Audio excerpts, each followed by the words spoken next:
Chapter 7, Fundraiser Turnover Problems, the Stigmatized Story Character. Good and bad stories. Stories are powerful. They can provide meaning and motivation. They can be a source of personal identity. For fundraising, stories are key. But there is a downside. Inspirational stories can motivate, but stigmatized stories can cripple. This matters for fundraising because it matters for fundraisers.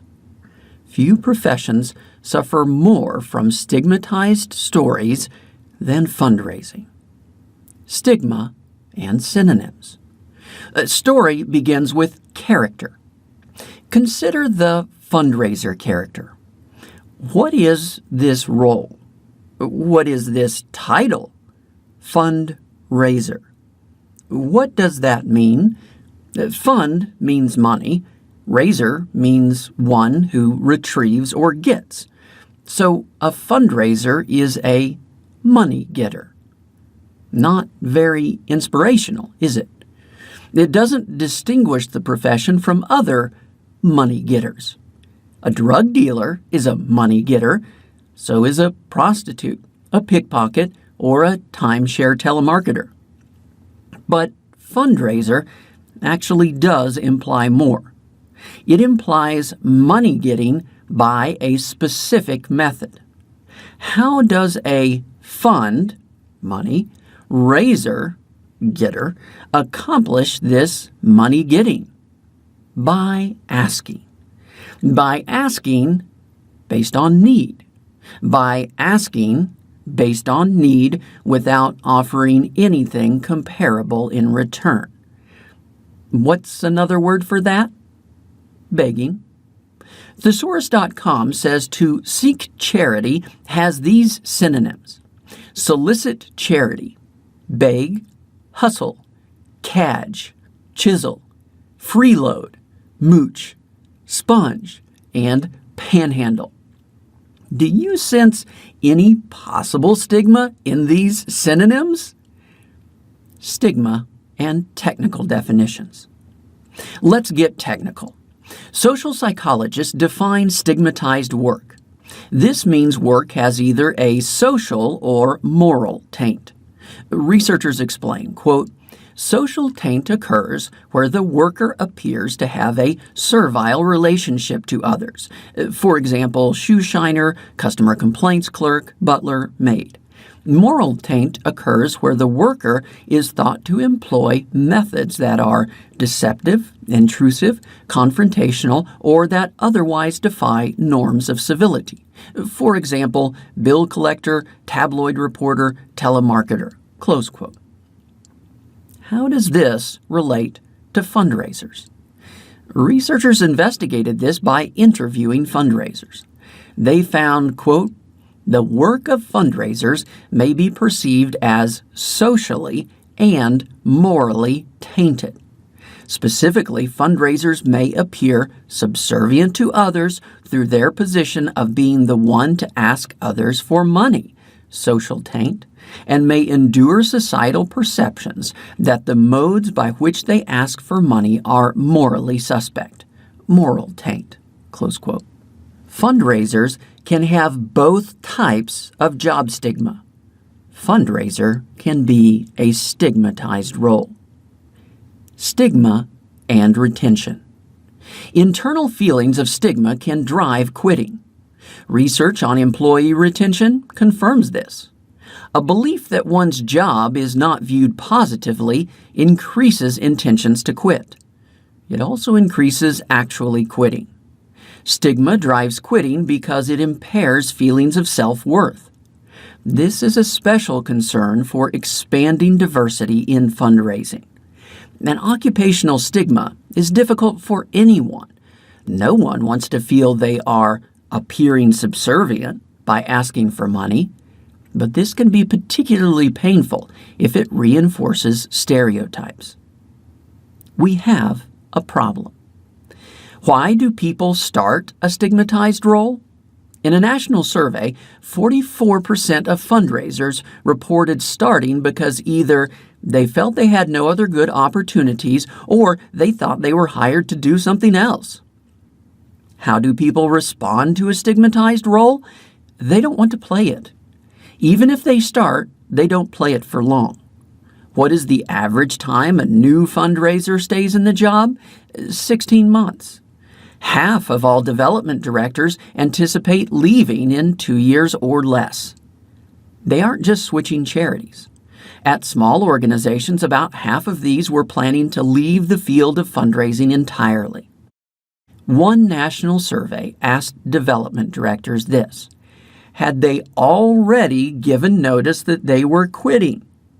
Nearly a quarter answered either yes or no, but I am actively considering leaving. Academic researchers labeled turnover in fundraising as an epidemic. Those hiring fundraisers describe turnover as crippling. The protected worker. What's going on? Other jobs face external stigma. They don't suffer from these type of retention issues. The difference is story. Workers in other stigmatized occupations are protected.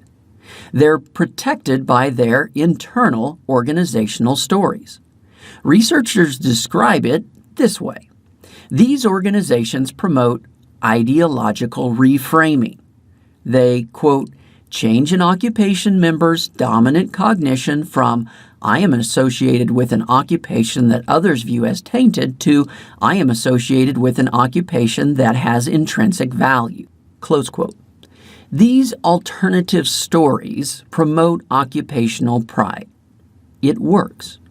Researchers find that, quote, abundant qualitative research from a wide variety of occupations indicates that people performing, quote, dirty work, unquote, tend to retain relatively high occupational esteem and pride, close quote. The unprotected fundraiser. But fundraisers are often not protected in this way. Why not? First, fundraisers usually don't work for fundraising businesses. Even within the charity, there is an otherness about fundraisers and their work. Their work is rarely understood. They may be viewed as magicians or jesters, but their work remains a mystery. This is worse when fundraisers report to non-fundraising managers. These managers completely miss the need for alternative stories. Why? Because they don't need ideological reframing.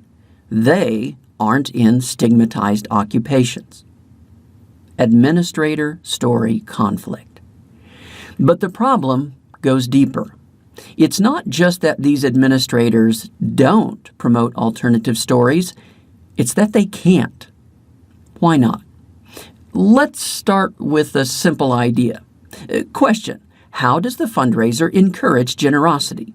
Answer: the fundraiser helps the donor to define and accomplish the donor's philanthropic goals.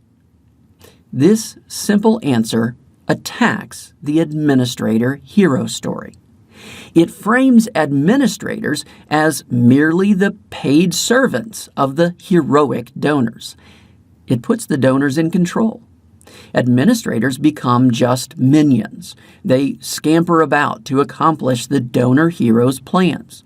This is quite a downgrade for administrators. It's no surprise they don't embrace this story.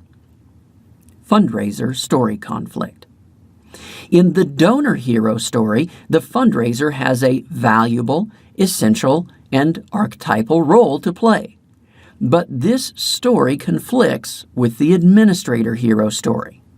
In that story, the fundraiser is just a money getter. The work has no intrinsic value, and it gets worse. In that story, donors give simply because the organization deserves it. Did the fundraiser succeed? What's the administrator hero story explanation? It's because the administrators have already earned those gifts. They've earned them with their heroic work. Did the fundraiser fail? What's the administrator hero story explanation? Their hero story feels highly compelling, at least to them. That leaves one explanation. The fundraiser must lack skill in telling the administrator hero story. Charity managers live the administrator hero story. But in that story, fundraising is, at best, an unfortunate necessity. That internal story doesn't overcome external stigma, it reinforces stigma. The tolerated fundraiser. Other occupations face external stigma, but these workers are protected by supportive internal stories. They are protected by ideological reframing. Fundraisers often aren't. They can face external stigma and internal antipathy. This can put fundraisers in a uniquely difficult role. Professor Beth Breeze explains, quote, "Of course, charity leaders are aware of the vital role that fundraising plays because they can see the evidence on their balance sheet and because recruiting good fundraisers is one of their main managerial headaches. But there remains a disconnect between understanding the importance of the role and valuing the people filling that role. There is a widespread sense that fundraisers are tolerated because of the pressing need for funds they can bring in, rather than a genuine appreciation of their skills and wider contribution." Close quote. What is the status of fundraising in the administrator hero story? It's tolerated. It's distasteful, but alas, necessary. It must be endured, at least until an alternative arises. The tolerated fundraiser in research.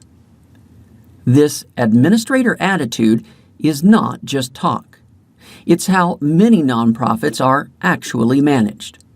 For years, researchers noticed that after a nonprofit received a big grant, donations would drop. The grant crowded out donations. The original explanation was this: donors gave less because the work was already being funded by the grant.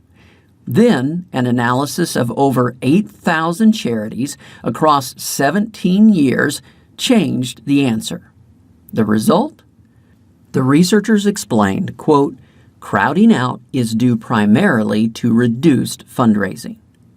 Administrators celebrated the big grant by cutting fundraising.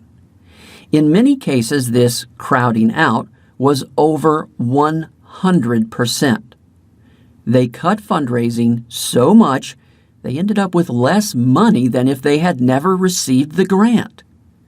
Remove the urgent necessity, and the first response is to kill fundraising. For many administrators, the ultimate fundraising goal is this: raise enough money so we can stop raising money.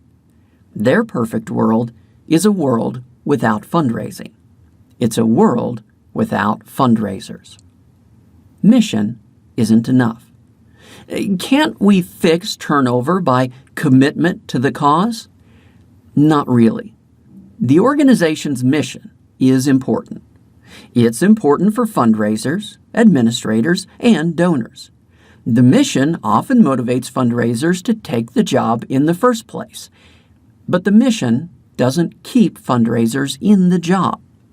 In a national survey, most fundraisers were, quote, "passionate about my organization's mission and field of work," close quote. That's great. But statistically, it didn't matter.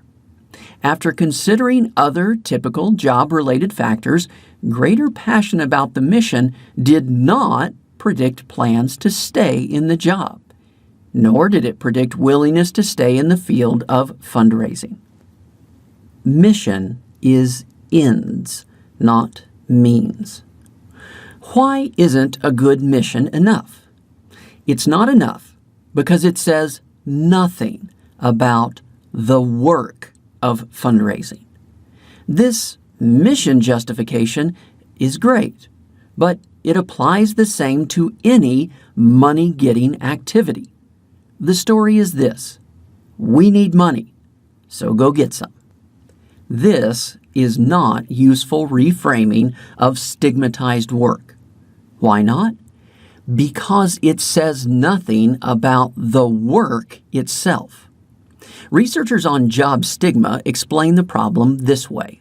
Quote, given that ends are less immediate and proximal than means, it is often difficult for the ends of work to remain continuously salient. Close quote.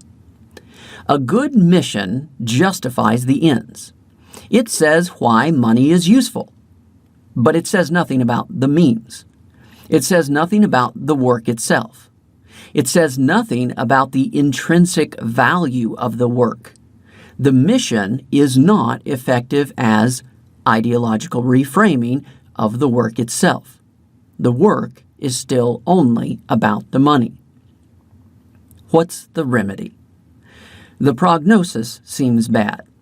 The industry has a deadly symptom: fundraiser turnover.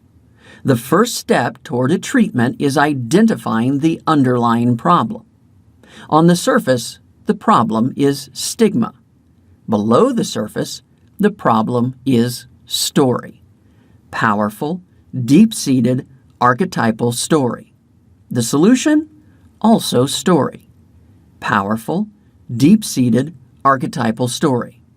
In the next chapter, we return to that corrective story.